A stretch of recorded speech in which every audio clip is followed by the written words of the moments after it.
हमारे यहाँ पर प्रकृति के स्वरूप की पूजा की जाती है। पेड़ की पूजा, वायु की पूजा। आप पूजा करते हो प्रकृति की? सचमुच हम प्रकृति की पूजा करते हैं। अपनी नदियों का हाल देखिए, और यूरोप चले जाइए या किसी और जगह जहाँ नदी को बस नदी माना जाता है, उनकी नदियों का हाल देखिए। आप कहते हो माँ है, उसका हाल देखिए।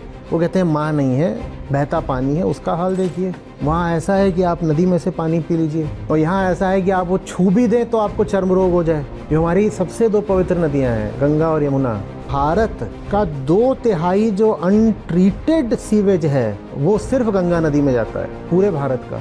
और यमुना, दिल्ली का 60% वो यमुना में जाता है। और ये तो हमारी सबसे पवित्रतम नदियाँ हैं। छठ पूजा के दौरान आप ये भी देखते हो कि यमुना में ऐसे झाग आया हुआ है, इतना सारा पूरा। उसमें महिलाएं खड़ी हुई हैं और सूर्य को अर्घ्य दे रही हैं। क्या चल रहा है? आप पूजा करते हो प्रकृति की? सचमुच पूजने से पहले पूछना पड़ता है कि बात क्या है। हम पूज रहे हैं बिना समझे।